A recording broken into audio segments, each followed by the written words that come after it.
Sveiki, aš Viktoras Jakovlevas. Čia vidurdienio žinios per LNK ir svarbiausios temos. Seime antausis vyriausybei. Kilus nesutarimams dėl prašomų papildomų lėšų, politikai sutarė tiesiog nesvarstyti kitų metų biudžeto. Įtampa dėl apsuptos pagrindinės ligoninės Gazos ruože auga. Net Amerikos prezidentas Jeruzalę įspėja apsaugoti ten gydomus civilius. Izraelio kariškiai atkerta, kad po ligoninėje Hamas teroristai įsirengė tikrą tvirtovę. Kaliniams pusiaukelės namai jau numatyti ne tik Domeikavoje, bet ir kitame mieste Plungėje. Ar ir jos gyventojams teks tiesiog su tuo susitaikyti?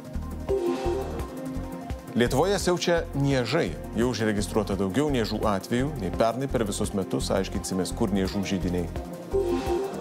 Ir greitai geltonosius New Yorko taksi gali pakeisti elektriniai oro taksi. Jų kilimo ir tūpimo aikštelė turėtų atsirasti Manhatano centre.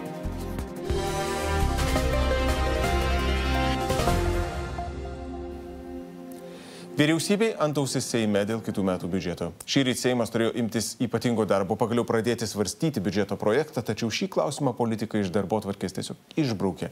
Už tokį opozicinės darbo partijos frakcijos siūlymą balsavo 63 parlamentarai.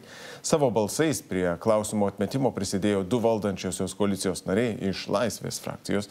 Darbiečiai svarbų klausimą išbraukti reikalavo, nes esą valdantieji urmu atmeta Seimo narių pasiūlymus, kam konkrečiai finansavimą kitą metą reikėtų didinti. Valdantieji sako, kad Seimo nariai su prašymais duoti lėšų daugiau nenurodo, iš kur tų papildomų lėšų gauti, nesumažinant kam nors kitam. Po išmesto klausimo iš darbotvarkės finansų ministrė laikėsi ramiai, esą viskam laiko pakaks, tik įspėja, kad jei Seimo nariai ir toliau taip elgsis, išmokos ar padidintos algos kitąmet gali vėluoti. Pirmiausia, sako, kad atsiranda Seime vis daugiau žmonių, kurie statutą paskaito.